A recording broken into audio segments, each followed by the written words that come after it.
바로 한국의 자랑스런 주력 전차 K2 흑표 전차가 중동의 석유부국 오만으로의 수출을 노리고 있는데요. K2 전차는 현재 오만뿐 아니라 노르웨이, 핀란드, 에스토니아 등에서도 도입 후보군에 올랐습니다. 특히 이번에 제안된 K2 전차는 모래바람이 쉼없이 몰아치는 중동 사막 지형에 맞춘 사막형 전차인데요. 기존 IK2 전차보다 두꺼운 장갑을 가진 폴란드 수출용 K2PL을 다시 한번 개조한 모델입니다. 현재 우리 방산업계는 K2 전차의 수출형과 함께 여러 지원 차량의 판매를 동시에 추진하고 있는데요. 그래서 준비했습니다. 오늘은 한국의 전차가 해외에서 각광받는 이유에 대해 알아보겠습니다. 오만은 아라비아 반도 남단에 위치한 석유부국으로 미국의 주요 무기 수출국인 사우디아라비아처럼 해외에서 많은 무기를 구입하는 나라입니다. 국내의 자체적인 제조업 역량이 지극히 부족한 대신 오일머니 덕에 돈이 마주 넘치는 나라인데요. 현재 오만은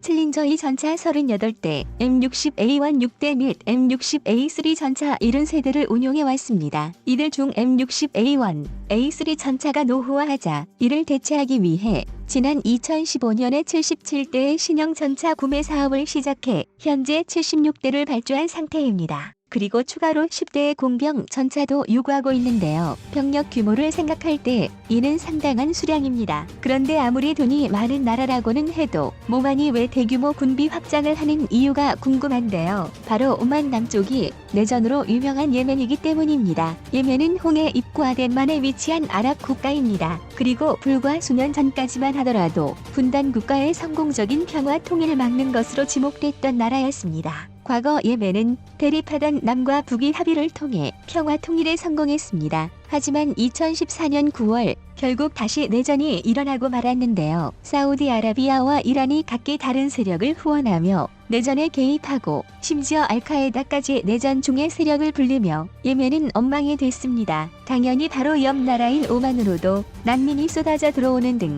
문제가 발생하고 있는 상황입니다. 특히 오만과 인접한 예멘 동북부는 알카에다나 IS 같은 국제 테러 조직의 영향력이 강합니다. 오만으로서는 한시라도 빨리 믿을 수 있는 신무기를 확충해야 하는 상황인 것입니다. 이번 오만의 차기전차 도입 사업의 규모는 1조 원에 이를 것으로 전망되는데요. 독일의 레모파드 2, 터키의 알타이, 한국의 K2 흑표 전차가 경쟁자로 참가했습니다. K2 흑표 오만 수출형의 대당 단가는 약 $10,000 정도입니다. 그런데 우리 업계 관계자에 따르면 이 경쟁은 무의미하다고 전합니다. 그 이유는 K2 흑표가 사실상 내정된 상태로 경쟁이 벌어지고 있다는 것입니다. 국제 원유 하락과 코로나 장기화로 확정 발표가 지연되고 있을 뿐이라는 것인데요. 그 자신감에는 나름 확실한 근거가 있습니다. 우리의 사막형 K2 흑표는 2018년 5월부터 한 달간 600km 이상의 다양한 주행과 사격 테스트를 수행했습니다. 미 과정에서 이렇다 할 고장과 작동 불능을 전혀 일으키지 않았습니다. 반면 경쟁자들인 알타이 전차와 레오파르트 전차에서는 심각한 문제가 속출했습니다. 터키 말타미 올타이 전차는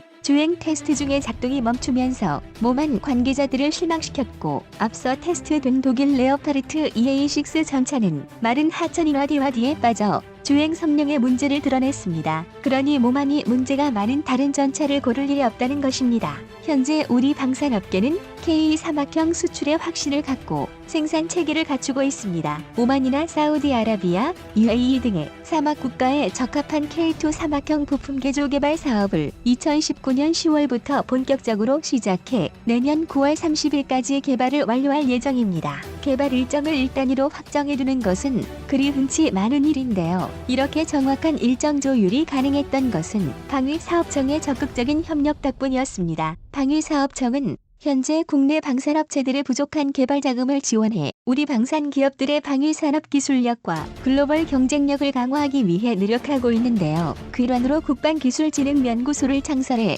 지원 및 통제를 하고 있습니다. 이를 통해 방산 기업들의 군용 핵심 부품 개발과 해외 진출을 적극적으로 지원하고 있는데요. 이제 한국의 방위산업은 업체 홀로 시장을 개척해야 했던 과거의 형태를 벗어나 범국가적 전략 사업으로 진화 중입니다. 이번에 개발된 K2PL은 오만에 수출하기 위해 특별히 개발한 전차입니다. 사막형 K2 흑표는 여러 면에서 기존 K2와 차이가 있는데요. 기존 K2 전차는 온대 지역 환경에 적합하도록 파워팩 냉각 용량이나 내부 에어컨 용량이 최대 플러스 43도까지 대응할 수 있도록 설계됐습니다. 이에 비해 사막 수출형 K2는 중동 사막의 기후를 고려해 최대 플러스 55도까지 온도 상승에 대응할 수 있도록 전체 냉각 시스템 능력을 강화했습니다. 동시에 사막 지형에 대응해 MT883 파워팩 냉각 용량을 증대시켰습니다. 동시에 승무원과 차량을 위해 추가적으로 보조 냉방 장치도 장착됩니다.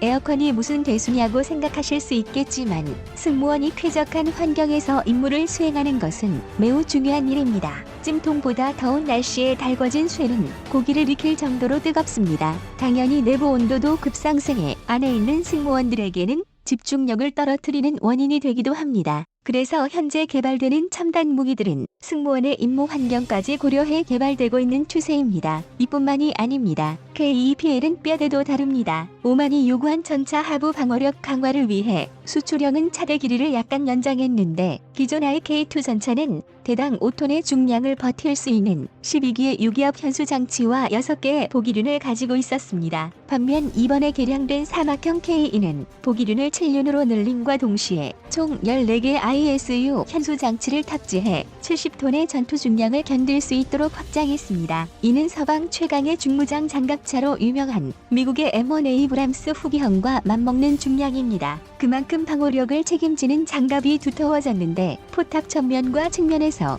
관통력 1000mm 수준의 대구경 대전차 무기에 대응할 수 있도록 장갑재를 추가했습니다. 그래서 무거워진 포탑을 맞도록 직내전 압승 압격시 개발되고 있습니다. 그리고 로드휠과 궤도 길이가 연장됨에 따라 궤도 장력 조절 장치도 새롭게 개발될 예정인데요. 그런데 이게 다가 아닙니다. 전차의 기본인 장갑에도 여러 보조 방어 설비를 장착하고 있는데요. 대구경 대전차 미사일 및 로켓에 대응해 전면과 측면에 복합 장갑을 추가했습니다. 이와 동시에 포탑 후면과 차체 후면에 대전차 방어 네트를 장착했습니다. 또 IED 급조 폭발물에 대응해 네이토 표준인 STANAG 레벨 4급 수준의 지뢰 방어 능력을 갖췄습니다. 또한 옵션 형태로 지뢰 방어 키트를 장착할 수 있는데요. 이는 지뢰에 대응한 내폭 좌석까지 장착할 수 있도록 했습니다. STANAG란 우리말로 표준화 협정이란 뜻인데요. 이는 나토 합의체 구성원 간의 규격서 약어로 군사용 또는 기술적 프로시저, 장비들에 대한 프로시저, 용어 및 조건들을 기술한 것으로 STANAG 레벨 4급은 충격 에너지 26,300J를 방어할 수 있고 화기로 치자면 200m 거리에서 14.5mm의 공격을 모두 방어할 수 있는 능력입니다. 쉽게 말해 웬만한 지뢰는 끄떡없다는 뜻입니다. 그리고 현대식 지뢰 방어 키트는 경량화를 위해 세라믹 복합 소재와 고장력 강철을 사용합니다. 하지만 그럼에도 무게가 장당한데요. 그래서 K2 사막형은 방어용 접판을 고정식으로 설계하지 않았습니다. 이는 차체 하부의 현하 중량을 줄이기 위해서인데요. 현하 중량이 커지면 전차 기동 체계의 마모와 고장이 발생하기 쉽습니다. 그래서 K2 사막형에는 K808 차륜 장갑차에도 적용된 지뢰방어용 접판 체계가 사용됐습니다. 방어력은 레벨급에 준하는데요. 세라믹 복합 소재 접판으로 K808과 타이곤 차륜 장갑차에도 적용되었습니다. 이 또한 국제 규격을 모두 통과했는데 독일 IBD사로 보내서 레벨, 즉 폭약 8kg을 견디는 방어력 인증까지 획득했습니다. 이외에도 대기릴라전에 대응해 방어력 증감 계획의 일환으로 12.7mm RCWS가 기본 장착됩니다. 전차 내부에서 360도 감시가 가능한 삼황인식 장치 역시 장착될 예정입니다. 여러 부품의 성능 개량도 함께 추진되고 있는데요. 현재 사막형 IK2의 개조를 위해 포수 및 전차장 핸들, 새로운 차량 제어 컴퓨터가 개량됐습니다. 현용 포수 핸들과 전차장 핸들은 120mm 전차포 운영만 가능한 아날로그 신호 방식입니다. 게다가 한국과 같은 온대 기후형으로 만들었기에 중동 사막에 그리 적합하지 않습니다. 이에 비해 성능 개량형은 미국이 규정한 사막 지형 군사 규격인 밀 STD 810에 맞추어 고온 운영 조건을 강화했습니다. 신호 전송 방식도 디지털 방식으로 전환했습니다. 이를 통해 사막의 고온에 대응할 수 있게 되었는데요. 남아가 기존 아날로그 방식 핸들이 전차포 조준이라는 단일 임무만 수행할 수 있는 것과 비교해 디지털 방식은 모드 전환을 통해 새롭게 추가된 12.7mm RCWS 등의 다양한 무장 체계를 함께 운용할 수 있게 되었습니다. 원활한 운명을 위해 반드시 필요한 차량 제어용 컴퓨터도 개선됩니다. 통합형 차량 제어 컴퓨터는